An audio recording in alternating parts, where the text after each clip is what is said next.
अस्सलाम वालेकुम everyone, hope that all of you are doing well.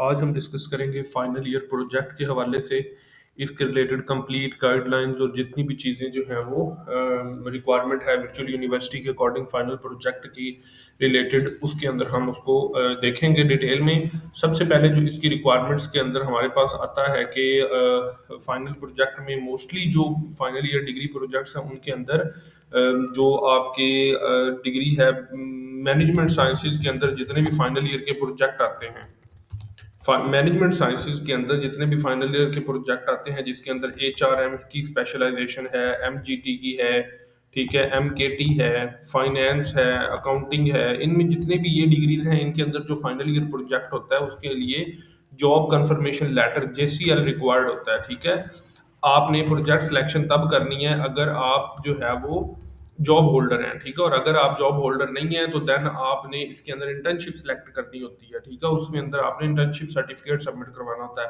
लेकिन अभी वर्चुअल यूनिवर्सिटी की कुछ पॉलिसी जो है वो अपडेट हुई है जिसके अंदर उन्होंने MGT 699 और MGTI 699 के हिसाब से दो कंपलसरी बुक्स ऐड कर दी हैं जिसके अंदर आपने प्रोजेक्ट भी कंपलसरी करना होता है और इंटर्नशिप भी कंपलसरी करनी होती है। ठीक है, तो अगर तो आपके LMS के ऊपर आपको कल को शो होती है असाइनमेंट जिसके अंदर आपने जो है वो अपना प्रोजेक्ट के लिए आपको रिक्वायर्ड किया जाता है कि आप JCL करो, या पैड 661 662 के अंदर आपको जॉब कंफर्मेशन लेटर की असाइनमेंट ओपन होगी, उसके रिलेटेड हम स्पेसिफिकली असाइनमेंट भी बनाएंगे आगे चल के जब असाइनमेंट्स ओपन होंगी। तो अभी आपको ओवरऑल एक व्यू, एक आइडिया के तौर पे हम बता रहे हैं कि इन प्रोजेक्ट्स के अंदर अगर आपको जॉब कंफर्मेशन लेटर की डिमांड की जाती है तो आपने जॉब कंफर्मेशन लेटर भी प्रोवाइड करना होता है। ठीक है, जो आपका जॉब कंफर्मेशन लेटर होता है उसकी आपने जिस कंपनी में जहाँ कहीं पे आप जॉब करते हैं आपने वहाँ से एक जॉब लेटर बनवाना होता है। ठीक है, उसके ऊपर प्रॉपर मेंशन होता है कि आप जो है वो यहाँ पे जॉब कर रहे हो और ये आपकी जो है वो जॉब है, उसकी डिटेल सारी उसके अंदर मेंशन होती है। ठीक है, आपको यहाँ पे एक हम जॉब कंफर्मेशन लेटर जो है वो दिखा भी देते हैं किसी स्टूडेंट का, ताकि आपको थोड़ा सा आइडिया हो जाए कि जॉब कंफर्मेशन लेटर जो है वो किस तरह का होता है। बाकी मज़ीद जॉब कंफर्मेशन लेटर के हवाले से जो है वो कंपल्सरी नहीं है, कुछ डिग्रीज़ के प्रोजेक्ट्स के अंदर मेंशन किया जाता है क्योंकि वीयू की पॉलिसी जो है वो काफ़ी हद तक प्रोजेक्ट्स के रिलेटेड चेंज होती जा रही है ज़्यादातर डिग्रीज़ के अंदर, तो उसके अकॉर्डिंग जो है वो चीज़ें अपडेट हो रही हैं। ठीक है, तो जो आपका जॉब कंफर्मेशन लेटर होगा वो भी फिर आपने उसके अकॉर्डिंग उस फॉर्मेट को फॉलो करते हुए आपने अपना रेडी करना होगा और आप उसको प्रिपेयर करेंगे।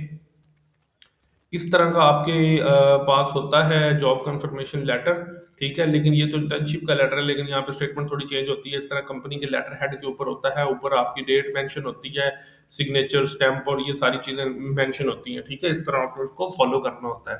ठीक है, मजीद जो है वो प्रोजेक्ट के मजीद डिटेल्स की तरफ अगर जाते हैं हम, हमारे पास जो है वो डिफरेंट डिग्रीज के अंदर चीज़ें जो है वो आगे पीछे होती रहती हैं, लेकिन जो भी आपने फॉर्मेट फॉलो करना होता है प्रोजेक्ट का वो आपके पास ऑलमोस्ट सारी डिग्रीज के प्रोजेक्ट्स का सेम होता है। जो मेन फॉर्मेट होता है, टॉपिक्स जो होते हैं वो डिफरेंट डिफरेंट हो सकते हैं। जिस तरह आपकी HRM MGT या पब्लिक एडमिनिस्ट्रेशन है उनके रिलेटेड जो टॉपिक्स होते हैं वो यहाँ पे कुछ टॉपिक्स की यहाँ पे फॉर्मेट के तौर पे बताए गए हैं, सैम्पल टॉपिक दिए गए हैं। अगर आपकी मार्केटिंग हो तो आपने इनमें से टॉपिक को जो डिजाइन करना होता है, आपकी अकाउंटिंग फाइनेंस हो तो आपने इस तरह के टॉपिक्स को डिजाइन करना होता है। तो ये आपके ऊपर डिपेंड करता है कि आप किस तरह की स्पेशलाइजेशन और किसके अंडर आते हो, और या MGT 699 ये जो भी आपकी डिटेल्स होती है आपने उसको फॉलो करना होता है। तो ओवरऑल जो प्रोजेक्ट के हवाले से सबसे इंपॉर्टेंट चीज होती है, फर्स्ट ऑफ ऑल जो आपको प्रपोजल बनाने के लिए कहा जाता है। तो टॉप प्रपोजल का मतलब यही होता है कि आपने टॉपिक सिलेक्ट करना होता है, उसके फॉर्मेट को फॉलो करना होता है और उसको आपने सबमिट करना होता है। उसके अंदर सबसे पहले तो आपके पास टाइटल पेज आ जाता है। टाइटल पेज आपने यहाँ पे प्रोजेक्ट का जो टॉपिक बनाया होता है आपने उसको यहाँ पे लिखना होता है। ठीक है, उसके बाद आपने ये स्टेटमेंट लिखनी होती है, उसके बाद submitted by student name ID लिखनी होती है, ये इस तरह आपने लोगो लगाना होता है, और उसके बाद डेडिकेशन ऑप्शनल होती है। ये प्रपोजल वाली फाइल के अंदर आप ये नहीं मेंशन करते, लेकिन जब आप मेन फाइल बनाते हो तो देन आपने डेडिकेशन और एक्नॉलेजमेंट भी लिखनी होती है। एब्स्ट्रैक्ट भी आप प्रपोजल टाइम पे भी लिख सकते हो, बाद में जब आप रेडी करते हो उसमें भी आप लिखते हो। टेबल ऑफ कंटेंट आपने सारी बनानी होती है। ठीक है, उसके बाद लिस्ट ऑफ इलस्ट्रेशंस आपकी सब आ जाती हैं, किस किस बेस पे कौन कौन सी आपने पिक्चर्स वगैरह लगाई हुई हैं।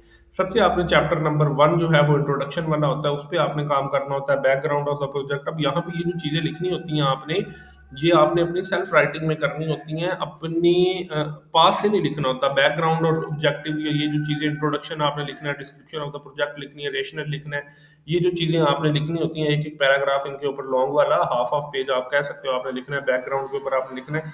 तो ये जो आपने सारी चीज़ें लिखनी होती हैं, आपने गूगल स्कॉलर के ऊपर जाना होता है, वहाँ से आपने आर्टिकल्स डाउनलोड करने हैं। ठीक है, मैं आपको यहाँ पे अगर बताऊँ थोड़ा सा, गूगल स्कॉलर के ऊपर आपने जाना होता है। ठीक है, और गूगल स्कॉलर पे जाके आपने जो है वो यहाँ से अपने टॉपिक के रेलिवेंट जो भी आपका टॉपिक होगा, आपने अपने टॉपिक को यहाँ पे सर्च करना है। फॉर एग्जांपल आपका जो टॉपिक है वो एफिशिएंसी के ऊपर है।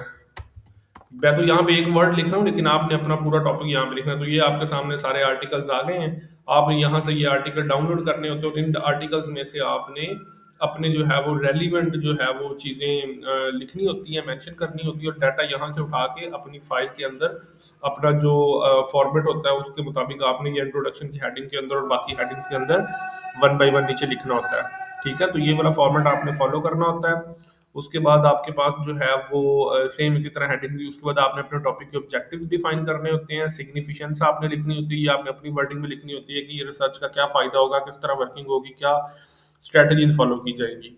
ठीक है, उसके बाद लिटरेचर रिव्यू पे आप आ जाते हो। लिटरेचर रिव्यू के अंदर आप लिखते हैं जी कि इस तरह का टॉपिक के रेलिवेंट पहले लोगों ने जो काम किए हैं उनके क्या रिजल्ट आए थे, उन्होंने क्या काम किए, वो भी आपने आर्टिकल विद रेफरेंस। ठीक है, एपीए 6 और 7 स्टाइल की रेफरेंसिंग आपने करनी है। थ्योरेटिकल फ्रेमवर्क आपने बताना है, रिसर्च हाइपोथेसिस आपने जो डिजाइन किए हैं आपने वो यहाँ पे मेंशन करने हैं। ठीक है, उसके बाद चैप्टर 3 मेथोडोलॉजी आ जाता है। मेथोडोलॉजी के अंदर आपने डाटा कलेक्शन सोर्स, आप डेटा कौन सा लेंगे, आप डेटा कलेक्शन टूल कौन सा यूज करेंगे, आपने पार्टिसिपेंट किन लोगों पे रिसर्च करनी है, कितने लोगों पे करनी है, किस तरीके से करनी है, वो सारी डिटेल्स आपने यहाँ पे वन बाय वन मेंशन करनी होती है। ठीक है, उसके बाद आपके पास चैप्टर यहाँ पे तक जो होता है वो आपका प्रपोजल होता है, या आपकी जो एक फर्स्ट वाला स्टेप होता है। ये जब क्लियर हो जाता है अप्रूव, उसके बाद आप डाटा कलेक्शन करते हो, फिर आप डाटा एनालिसिस करते हो। यहाँ पे आपने टेबल, ग्राफ्स और आउटपुट और रिजल्ट जो भी चीजें आप वो मेंशन करते हो।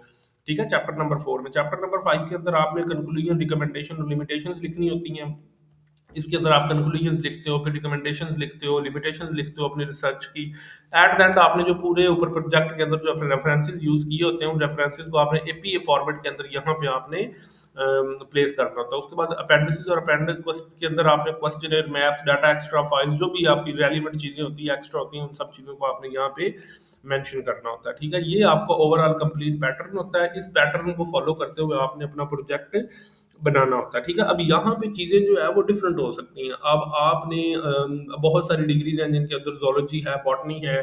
ठीक है, उसके बाद आपके पास अदर जो डिग्रीज हैं जिनके भी प्रोजेक्ट्स होंगे, आपके टॉपिक के अकॉर्डिंग आपने अपना वो सारा काम करना है, अपनी सारी चीज़ें लिखनी है, और उन सब चीज़ों को आपने यहाँ पे प्लेस करना होता है। ठीक है, तो इन सब के हवाले से आपने अपना प्रोजेक्ट जो है वो इस तरह रेडी करना होता है। ठीक है, उसके बाद में आपकी प्रेजेंटेशन होती है और वाइवा होता है, उसके रिलेटेड हम रेलिवेंट वीडियो बना देंगे। वही आपकी जो प्रोजेक्ट फाइल, आपके मेन टेबल और मेन चीजें होती हैं, उनको उठा के आपने प्रेजेंटेशन के अंदर लिखना होता है। ठीक है, और उसी को आपने एक्सप्लेन करना होता है, और बाद में आपसे उसका उसी के दरमियान में से कोई क्वेश्चन पूछ लिए जाते हैं और आपका वाइवा हो जाता है। ठीक है, तो प्रेजेंटेशन और वाइवा की इतनी टेंशन नहीं होती। वो कंप्लीट प्रोजेक्ट जो अप्रूव होता है उसी में से कॉपी करके आपने स्लाइड में कन्वर्ट करना होता है, सिर्फ उसमें कोई एक्स्ट्रा काम आपने नहीं करना होता। तो ये आपका सारा तरीकाकार होता है। मजीद आपको एक बनी हुई फाइल भी प्रोजेक्ट की दिखा देते हैं। ठीक है, जो भी कोई आपका टॉपिक होगा, ठीक है, आपने उसके अकॉर्डिंग जो है वो अपना ये लेटर ऑफ अंडरटेकिंग भी आपने एक लगाना होता है। इसके रिलेटेड भी ये एक पेज होता है, इसको आपने प्रिंट करवाना होता है, स्टूडेंट एक बाई हैंड इसको फिल करना होता है, और इसकी पिक्चर और स्कैन करके इसको यहाँ पे पेस्ट करना होता है। और जो आपका जॉब कंफर्मेशन लेटर अगर रिक्वायर्ड हो तो वो भी आपने यहाँ पे पेस्ट करना होता है। उसके बाद आपने ये एक्नॉलेजमेंट लिखनी होती है, अब्स्ट्रैक्ट लिखना होता है, कोई भी आपका टॉपिक हो, किसी भी चीज़ के रिलेटेड हो। ठीक है, तो आपने टेबल ऑफ कंटेंट यहाँ पे लिखना होता है। उसके बाद आपके पास चैप्टर नंबर 1 इंट्रोडक्शन के रिलेटेड आ जाता है। आपने ये सारा इंट्रोडक्शन जो मैं अभी आपको बता रहा था, डिस्क्रिप्शन ऑफ द टाइटल आपने लिखनी होती है। उसके बाद रेशनल आपने लिखना होता है। उसके बाद आप बैकग्राउंड ओवरऑल लिखते हो। ठीक है, या इन चीज़ों की डिटेल, ऑब्जेक्टिव्स आपने क्या बनाए होते हैं वो लिखने होते हैं, रिसर्च क्वेश्चंस आपके क्या थे। ठीक है, लिटरेचर रिव्यू आपने लिखना, जो सारा वो मैं आपको बता रहा था कि आपने रिसर्च, ये एपीए स्टाइल ऑफ रेफरेंसिंग होती है। ठीक है, ये सारी चीज़ें आपने यहाँ पे मेंशन करनी होती हैं। थ्योरेटिकल फ्रेमवर्क आपने बनाना होता है, हाइपोथेसिस लिखने होते हैं, रिसर्च मेथोडोलॉजी आप यहाँ पे कंप्लीट इस तरह से लिखते हो। उसके बाद यहाँ तक प्रपोजल कंप्लीट हो जाता है, अगर प्रपोजल वाली असाइनमेंट ओपन होती है। अगर डायरेक्ट कंप्लीट प्रोजेक्ट करके करवाना है तो देन आपने ये डाटा एनालिसिस वाला पोर्शन, ये जितने भी आपके टेबल्स और ग्राफ्स, उनकी एक्सप्लेनेशन, और इस तरह आपके टेबल एसपीएसएस सॉफ्टवेयर आपने यूज करना है। मजीद एसपीएसएस के रिलेटेड भी वीडियो हम बना देंगे। ठीक है, वो सारा एनालिसिस करने के बाद अभी बस आपको ओवरव्यू दे रहे हैं ताकि आपका माइंडसेट बन जाए कि आपने काम कल को करना क्या। बाकी डिटेल वीडियोज़ इन सारे प्रोजेक्ट से रिलेटेड वन बाय वन हम बनाएँगे, अपने चैनल पे अपलोड करेंगे। आप चैनल को सब्सक्राइब कीजिए, इंशाल्लाह आपको सारी डिटेल्स में ये चीज़ें जो है वो मिलती जाएँगी, ठीक है? तो ये आपका कंप्लीट प्रोजेक्ट एंड पे डिस्कशन आपने करनी होती है, ठीक है? उसके बाद ये चैप्टर 5 कंक्लूजन रिकमेंडेशन वाला आ जाता है, ठीक है? ये सारा आपका आ जाता है। उसके बाद रेफरेंसेस मैं आपको बता रहा था एपीए स्टाइल के अंदर आपने वो लिखने हैं, अपेंडिसेस आपको बता रहा था, ये क्वेश्चनेयर जो है वो आपके सारे अपेंडिसेस के अंदर इस तरह से आ जाते हैं। तो ये आपका सारा फॉर्मेट होता है, कोई भी आपका प्रोजेक्ट हो किसी भी कैटेगरी का हो, उसके अंदर जो है वो इन सारी चीज़ों को फॉलो किया जाता है और इन सब चीज़ों को आपने लेके चलना होता है। अब इसके अंदर बहुत सारी चीज़ें जो है वो डिफरेंट हो सकती हैं। मैं आपको पहले बता रहा था कि ज़ूलॉजी है, बॉटनी है या कोई भी आपकी डिग्री है या मैथ कम्युनिकेशन है, ठीक है? उसके अंदर कुछ चीज़ें डिफरेंट होती हैं, सोशियोलॉजी के अंदर, लेकिन ओवरऑल पैटर्न आपका सेम होता है।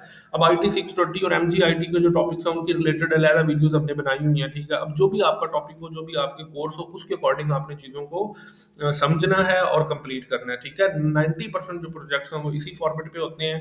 कुछ फॉर्मेट्स कुछ प्रोजेक्ट्स के डिफरेंट होते हैं, उनके रिलेटेड हमारी स्पेसिफिक वीडियोज़ जो है वो हम बनाएँगे और उनको भी अपलोड करेंगे। ठीक है, बाकी मज़ीद जो आपको गाइडलाइंस और इंस्ट्रक्शंस वगैरह चाहिए होंगी प्रोजेक्ट के रिलेटेड इंशाल्लाह वो भी आपको प्रोवाइड करेंगे और आपको गाइड करेंगे। मज़ीद कोई क्वेश्चन हो या आपका कोई इश्यू हो तो आप हमारे व्हाट्सएप नंबर के ऊपर कॉन्टैक्ट कर सकते हैं। इंशाल्लाह आपको उन सारी चीज़ों के हवाले से डिटेल में गाइड करेंगे, बताएँगे और समझाएँगे। Thank you so much for your time. अल्लाह हाफ़िज़। बाकी मज़ीद सॉरी आपको अपने प्रीवियस सेमेस्टर के हम कुछ रिजल्ट्स भी दिखाते हैं जिन सेमेस्टर स्टूडेंट्स के हमने प्रीवियस सेमेस्टर के अंदर ये प्रोजेक्ट और इंटर्नशिप रिपोर्ट्स की हैं।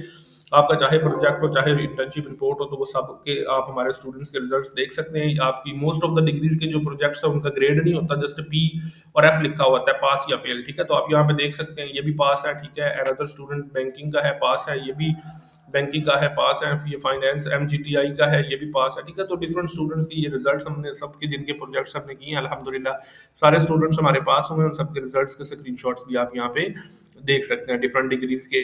तो ऑलमोस्ट वर्चुअल यूनिवर्सिटी की ऑल डिग्रीज के प्रोजेक्ट और इंटर्नशिप रिपोर्ट्स की वर्किंग हम करते हैं। आपको इनमें से किसी के रिलेटेड कोई भी इशू हो, कोई भी आपका पॉइंट हो, कुछ भी आप डिस्कस करना चाहते हो, आप हमारे व्हाट्सएप नंबर के ऊपर कॉन्टैक्ट कर सकते हैं। इंशाल्लाह आपको इन सारी चीज़ों के हवाले से डिटेल में गाइड किया जाएगा, बताया जाएगा, समझाया जाएगा और आपको हेल्प आउट किया जाएगा जितनी भी आपकी चीज़ों के रिलेटेड इश्यूज होंगे। मजीद कोई क्वेश्चन हो तो आप हमारे व्हाट्सएप नंबर पर कॉन्टैक्ट कर लीजिएगा। Thank you so much for your time. अल्लाह हाफिज़।